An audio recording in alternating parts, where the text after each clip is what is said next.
Yo, what's going on YouTube? It's your boy Sarx. I hope you guys are having a fantastic day today. Are you guys finding yourself stuck in your rank in Marvel Rivals and you're looking to climb higher? Well, you're in the right place. Today I'll be sharing you guys 10 tips that will help you break through that barrier and elevate your gameplay. Whether you're a tank, DPS, or support player, these strategies will enhance your skills, improve your game sense, and boost your overall performance. So grab that mouse.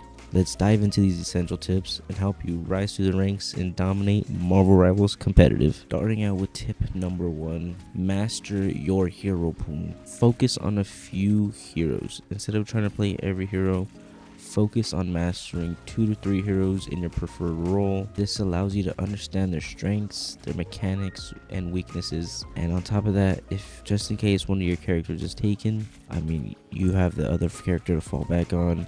This is super important, especially for hitting higher ranks, because you're also going to want to figure out counters and how to have better team comp, especially with the team power-ups that Marvel Rival has. Knowing different characters and being able to enable those team-up abilities will definitely give your team the upper advantage. You also want to stay up to date on the current metas and the heroes. Seems like Marvel Rivals is putting out an update every week, making damage changes to healers, DPS, tanks, whatever the case may be. Seems like you always want to be update on the metas, making sure you know your character that you're using got nerfed to hell, or maybe a character that you weren't using got buffed and you want to start using it more to give you that competitive advantage.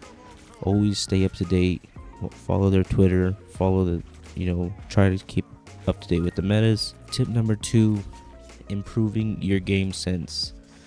There are many ways to improve your game sense, but the most important ways is map awareness. Familiarize yourself with the maps, including the health pack locations, choke points, and high ground areas.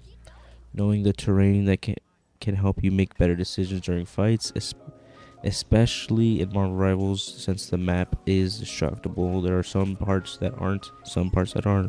Knowing what parts of the map are breakable can give you an advantage for rotations, or if you're in a sticky situation, you can break the wall and get out. Or gives you an advantage. Knowing these gives you an advantage, and even if you hold the B key down, that will also highlight all the breakable terrain. So knowing the maps, familiarizing yourself with the choke points is super important, especially for competitive. Another thing you want to focus on is situational awareness. Always be aware of your surroundings. Keep an eye on your enemy positions, your teammates' health, and your guys' ultimate statuses. Even your enemies, try to always pay attention to see if your enemy has already used their ults, or if you think they're coming close on their ults.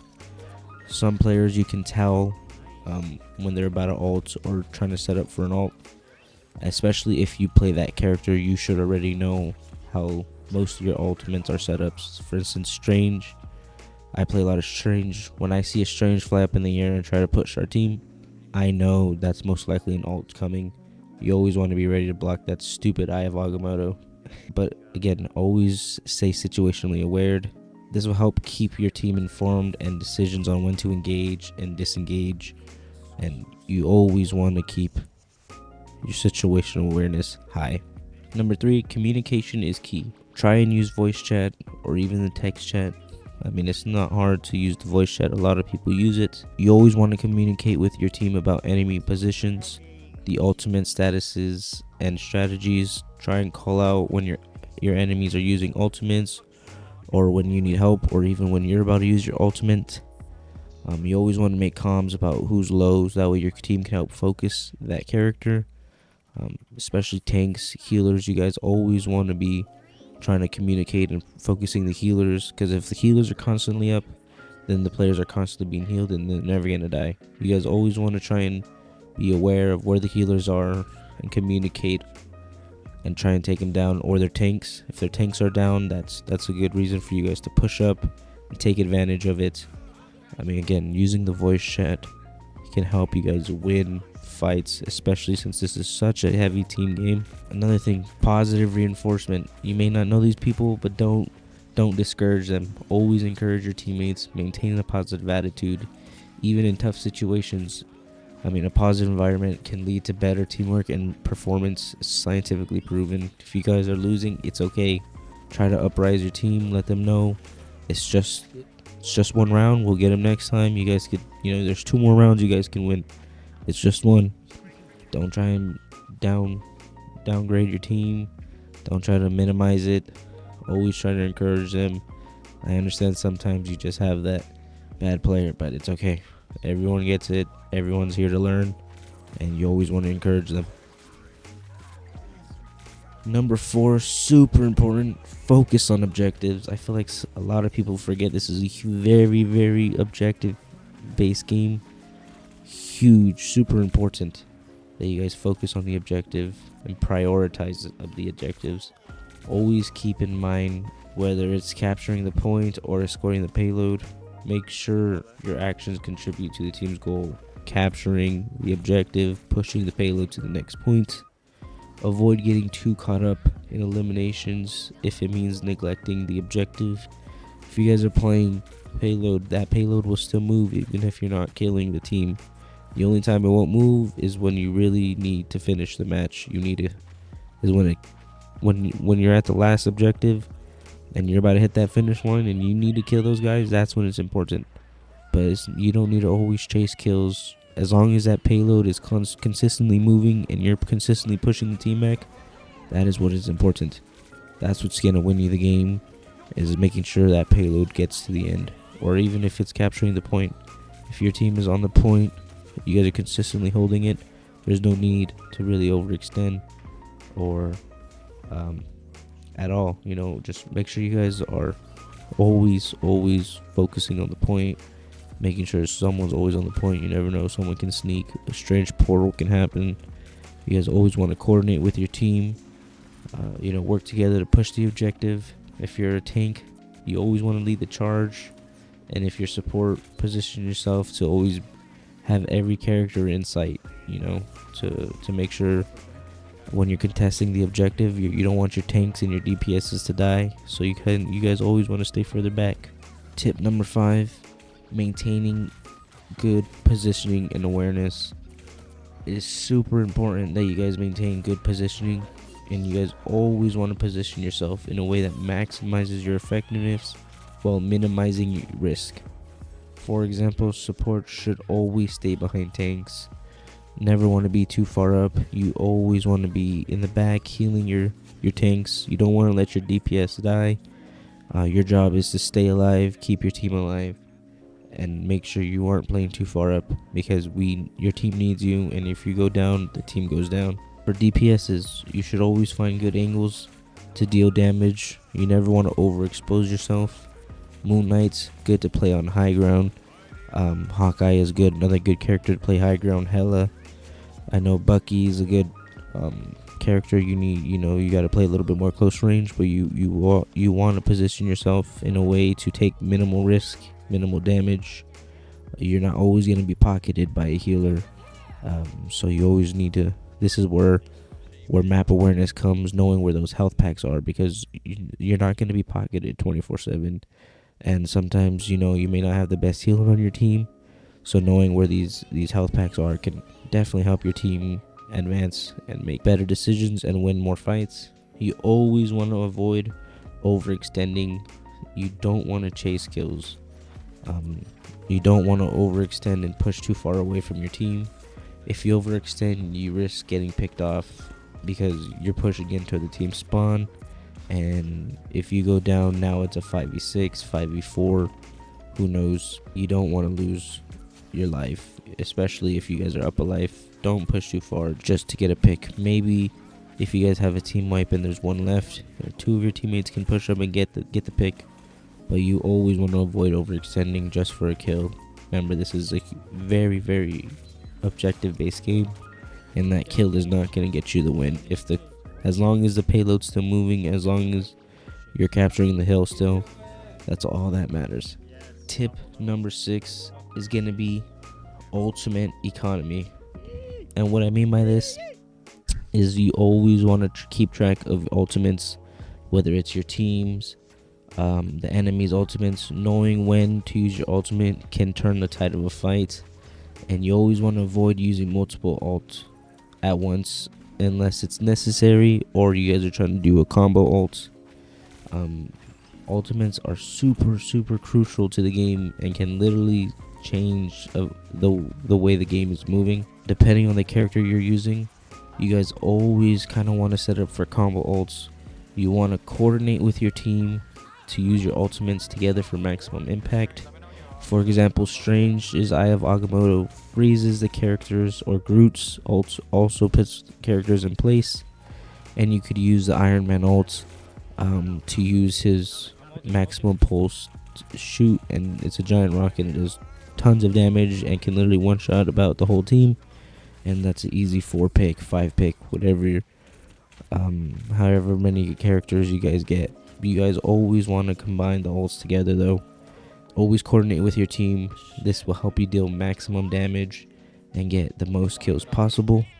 Number 7, you adapt your playstyle. And what I mean by this is if the strategy you guys are running isn't working, you guys want to counter the enemy. And what I mean by this is, be aware of the enemy's team composition and adjust your hero choice and playstyle. If the heroes you guys aren't working and you're getting absolute steamrolled, is maybe because you're getting hard countered by whatever they're running. If someone's running Wolverine who's a dive and super hard to kill, pretty much has 2 lives, you guys want to figure a way to counter that and figure out how to stop it. There's plenty of ways to. It's just as a team it's different and everyone plays different characters, and it's just about talking with your team, coordinating how to counter the enemies, and just your guys' overall playstyle.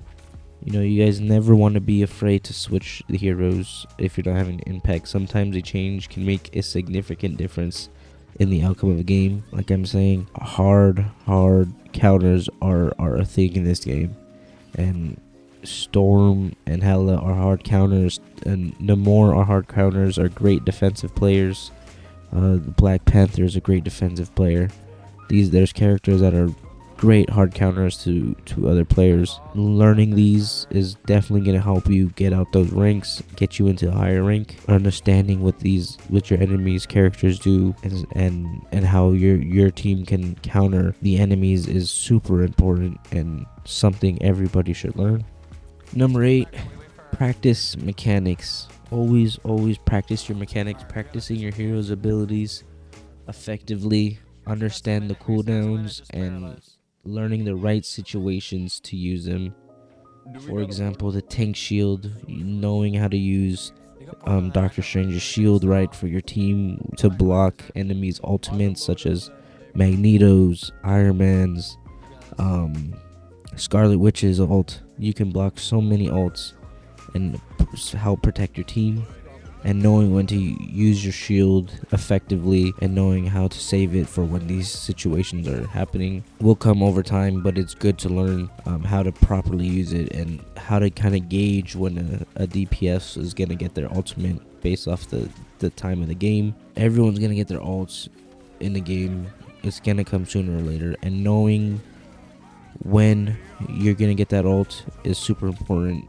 For instance, if you got your ult before the enemy team did, that's huge information, because now you know the enemy team doesn't have their ult yet because you've dealt more damage, you've absorbed more damage, you've done something more than the enemy team to allow your ultimate to charge up faster. And this is super important to understand, because knowing when the enemy is about to have their ult is super important, because say Iron Man gets his ult 2 minutes into the match, you have to have your shield ready to block that, so that way your team can survive. Because if you're not, and if you get double ulted maybe, and you're not there to block, there goes the whole team wipe, and that can change the whole tide of the game, like I said earlier. So understanding when to use your abilities for the right situations, and knowing how to use it to create teamwork, help create space.